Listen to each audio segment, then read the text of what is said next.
வணக்கம். இப்போ இந்த வீடியோ ப்ரெசன்டேஷனில் நம்ம MCX சில்வர் மார்க்கெட்டில் இன்றைக்கி எப்படி ட்ரேட் பண்ணலாம் அப்படின்றத பற்றி பார்க்கலாம். அதுக்கு முன்னாடி போன வாரம் வெள்ளிக்கிழமை மார்க்கெட்டில் என்ன நடந்தது, நம்ம என்ன எதிர்பார்த்தோன்றதை பார்ப்போம். நீங்கள் பார்த்துட்ருக்கிறது சாதாரண 7 நிமிஷம் கேண்டில் ஸ்டிக் சார்ட்டா. இந்த சின்ன கேண்டில் ஸ்டிக் தான் போன வாரம் வெள்ளிக்கிழமை மார்க்கெட்டோட ப்ரைஸ் ஓப்பனிங் 37,170 பக்கமாக ஓப்பன் ஆகிருக்கு சில்வர் மார்க்கெட். நம்ம என்ன எதிர்பார்த்தோம் அப்படின்னு பார்த்தோன்னா, சில்வர் மார்க்கெட் தொடர்ந்து டவுன் ட்ரெண்டுக்கே சாதகமாக இருக்கும்னு எதிர்பார்த்தோம்.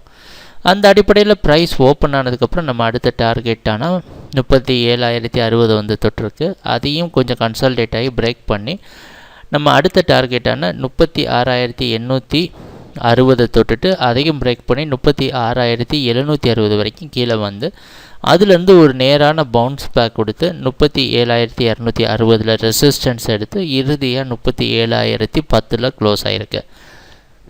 இதை ரெசிஸ்டன்ஸ் எடுத்த இடத்த 37,260 மார்க் பண்ணியிருக்கோம். அது கிரியேட் பண்ண லோ பக்கமாகவும் மார்க் பண்ணியிருக்கிறோம் புதுசாக. வெள்ளிக்கிழமை மார்க்கெட்டோட க்ளோசிங் அதோடைய ஓப்பனிங்கை விட கம்மி, முன்னாடி நாள் மார்க்கெட் க்ளோசிங்கை விட கம்மி, புதிய லோ கிரியேட் பண்ணியிருக்கு. இது எல்லாமே செல்லிங்க்கு சாதகமான விஷயமாகவே அமையுது. இன்றைக்கி மார்க்கெட்டோட ப்ரைஸ் ஓப்பனிங் 37,060 120 ஓப்பன் ஆகிறதுக்கு வாய்ப்பு இருக்கிற மாதிரி வெளிநாட்டில் இருக்க காமெக்ஸ் மார்க்கெட் வச்சு பார்க்குறப்ப தெரியுது. அதனால் சில்வர் மார்க்கெட் தொடர்ந்து டவுன் ட்ரெண்டுக்கே சாதகமாக இருக்கும்னு எதிர்பார்க்குறோம். ஆனால் ஒரு விஷயம் மட்டும் என்ன அப்படின்னு பார்த்தோம்னா, சில்வர் மார்க்கெட் அதிகமான சரிவை சந்தித்ததுனால கொஞ்சம் நம்ம ஜாக்கிரதையாக இருக்க வேண்டியது அவசியம். அதனால் என்ன பண்ணலான்னா, ஒவ்வொரு ரெசிஸ்டன்ஸையும் ப்ரைஸ் வந்து தொடணும், இல்லை அது பக்கமாக வரணும். வந்ததுக்கப்புறம் நீங்கள் செல் பண்ணிங்கன்னா உங்கள் ஸ்டாப் லாஸ் கம்மியாகும். எதனால் ஸ்டாப் லாஸ் கம்மியாகிறதுல கவனம் செலுத்துகிறோன்னா, 37,760 வரைக்கும் சில்வர் மார்க்கெட் டவுன் ட்ரெண்டுக்கே சாதகமாக இருக்கும்னு எதிர்பார்க்கலாம். ஏன்னா இந்த இடத்துலலாம் பார்த்திங்கன்னா, இந்த இடத்துலேருந்து சுலபமாக சரிவை சந்தித்த இடம். அதனால் இதுக்கு நடுவில் எங்கே ஸ்டாப் லாஸ் போட்டாலும் நடுவில் போயிட்டு திருப்பி ப்ரைஸ் கீழே வந்துடும். அதனால் ஸ்டாப் லாஸ் ட்ரிகர் ஆகிட்டு கீழே திருப்பி விழுறதுக்கான வாய்ப்பு உண்டு.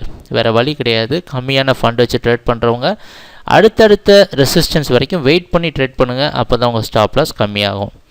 நல்லா சஃபிஷியண்ட்டாக போதுமான அளவுக்கு பணம் வச்சுருக்கவங்க கண்டிப்பாக முழுக்க உங்கள் ட்ரெண்டை யூஸ் பண்ணிக்கலாம். நம்ம எதிர்பார்க்குற அடுத்த டார்கெட் 36,620. ட்ரேடிங் நடக்கிறப்ப பார்ப்போம் என்னென்ன மாற்றங்கள் வருதுன்னு. எங்கள் வீடியோ ப்ரெசன்டேஷனை தொடர்ந்து பார்த்துட்டு வந்ததுக்கு மிக்க நன்றி. கம்மியான லாபம் கிடைச்சா கூட ஒவ்வொரு ரெசிஸ்டன்ஸ் தொட்ட உடனே நீங்கள் லாபத்தை புக் பண்ணுறது நல்லது. எங்கள் வீடியோ ப்ரெசன்டேஷனை பார்த்துட்டு வந்ததுக்கு மிக்க நன்றி, மகிழ்ச்சி, வணக்கம்.